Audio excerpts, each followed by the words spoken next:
I definitely had to kind of pick myself up by the boots and had to kind of get up to their level. I knew that obviously pageantry, the standards have changed. They're not just looking for someone who's beautiful and statuesque. They want someone who can talk, who has substance, who can connect with people. So I knew that, I had big shoes to fill if I wanted to be a part of the top 4. So I'm just really blessed to be here.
Question, what do you think Nicole should win the 7th crown for the Philippines? Why do I think she should win?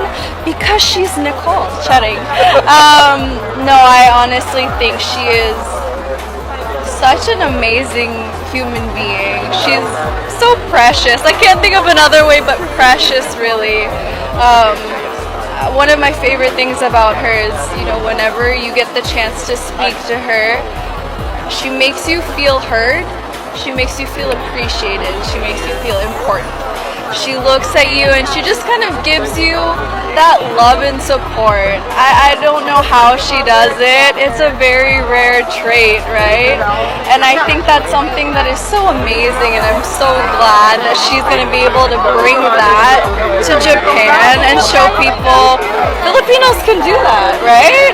And I know that she's going to kill it. She's going to do so well. She is so humble, so beautiful, so kind. And I'm looking forward to what will be the start of a very beautiful journey for her, for sure.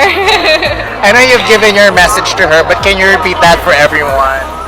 Oh, I said so much. What did I say? I guess I just hope that she has a really fruitful beginning of her journey. She is beautiful, she's kind, she's graceful. Just everything you would want in a queen, everything you would want in a representative of the Philippines, right? And I really hope that she's able to let 100% of Nicole shine on stage. She's amazing as she is. So once they see that, I know they're gonna fall in love with her like we all have. So rooting for Nicole for sure. Go Nicole! Thank you, Kat. Nice to see you.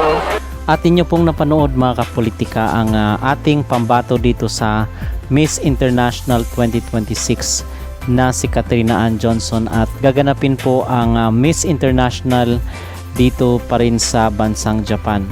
So in this video is atin pong kikilalanin itong isa pang Katrina mula doon sa Katrina Ligado na nanalo dito sa Miss Supranational. Ay isa na naman pong nagngangalang Katrina ang lalaban dito sa Miss International, at pag-uusapan natin kung malaki ba ang tsansa na muling masungkit ni Katrina Johnson ang corona dito sa Miss International, dahil mag-iisang dekada na po matapos na masungkit ni Kylie Versosa ang mailap na corona ng Miss International. So I believe na it's about time na isa na naman pong Pilipina ang kokoronahan dito sa Miss International. We hope at we are positive mga kapolitika na maganda ang tsansa ngayon ni Katrina Ann Johnson, kahit pa hindi na sungkit ni Myrna Isguera ang corona last year. So ang sabi nila is okay lang daw na hindi nakuha ni Myrna Isguera yung corona last year, dahil ngayong taon daw ibibigay ang corona ng Miss International para sa Pilipinas. So, sino nga ba itong si Katrina Ann Johnson dahil hindi ganoon ka-familiar ang kanyang pangalan dahil majority sa atin is hindi naman nakasubaybay dito sa Binibining Pilipinas. So, sino nga ba itong si Katrina Ann Johnson? Si Katrina Ann Johnson is a Filipino beauty pageant title holder, model and registered pharmacist who made history as the first representative from Davao to win the prestigious Binibining Pilipinas International Crown. She won her title during the 61st Binibining Pilipinas pageant on June 15, 2025, succeeding Myrna Isguera. She is officially designated to represent the Philippines at the Miss International competition nagaganapin sa bansang Japan. So ito pong si Katrina Johnson ay kung kaya Johnson yung kanyang apelyido mga kapolitika ay dahil yung kanyang father side pala is isang Australian. So akala natin dati is isang half American itong si Katrina pero base sa kanyang mga interviews is isa palang Australian yung kanyang father kung kaya Johnson yung kanyang apelyido. At yung kanyang advocacy naman is about healthcare. Her main platform centers on healthcare access, focusing on shifting public perception so that medicine and care are treated as universal rights rather than privileges. At ito rin pong si Katrina is mahilig rin po siya sa hayop. She is dedicated dog advocate and takes care of 13 rescued dogs, some of whom have special needs. Inspiration. Her pageant journey is deeply dedicated to her mother's memory and childhood teachings on community service. So ang kanyang buong pangalan is Katrina Ann Castañeda Johnson. Birth date January 26, 1998. So sa ngayon is nasa 28 years old pa lang itong si Katrina at yung kanyang hometown mga kapolitika is Davao City. At yung kanyang height is nasa 5'8" at isa rin siyang registered pharmacist. So bakit natin pinag-uusapan itong si Katrina Ann Johnson? Dahil isang Katrina nga ang kinurnahan doon sa Miss Supranational at nawa is mag-align ang mga stars para dito kay Katrina na naman sa Miss International 2026 dahil mag-iisang dekada na yung matapos na manalo itong si Kylie Versosa dito sa Miss International. So napakabilis ng panahon at parang kailan lang yun nanalo itong si Kylie Versosa at ngayon ay isa na namang high caliber at prototype na Miss International ang ipapadala ng Pilipinas. At isa pa mga kapolitika, napakagaling, napakaganda ng communication skills nitong si Katrina Ann Johnson. So hopefully, we are very positive na maiuwi at masusungkit ni Katrina ang most coveted crown dito sa Miss International. Kasi aside sa Miss Universe, pag umaga yung finals ng Miss Universe ay sa hapon naman yung Miss International. So magkapareho sila ng araw. So dalawa yung abangan natin sa November 25, 2026. So okay lang na hindi nasungkit ni Myrna Isguera yung corona last year dahil I believe na ngayong taon mananalo ang Pilipinas.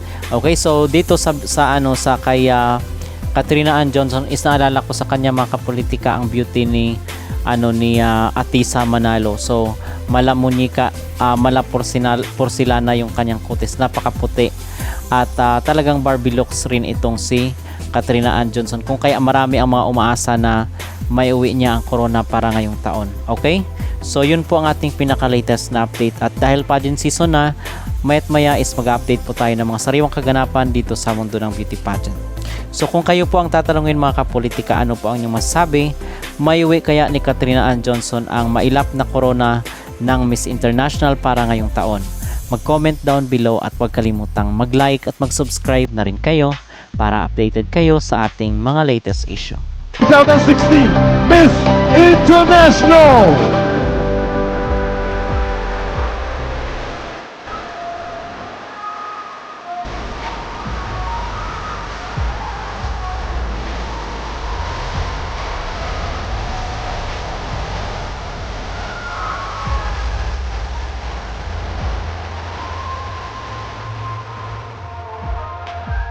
$2000ダッシュとガウン、そして、ミスインターナショナルのクラウンが贈られます。こちらのクラウンは株式会社三木本様よりご提供いただいております。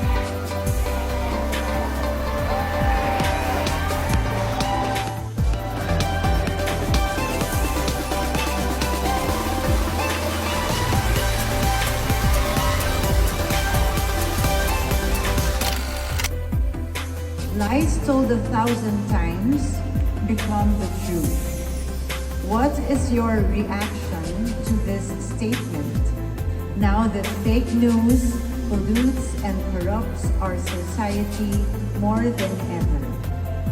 Well, I think social media and the internet is such a blessing to all of us because it allows us to create a community online with people from all around the world. But yes, fake news is a rampant issue nowadays. And to be honest with you, I think the best way that we can combat that is to make sure that we're educating people on how to discern information. We need to be aware, we need to regulate, and make our online communities a safe space for everyone. Thank you.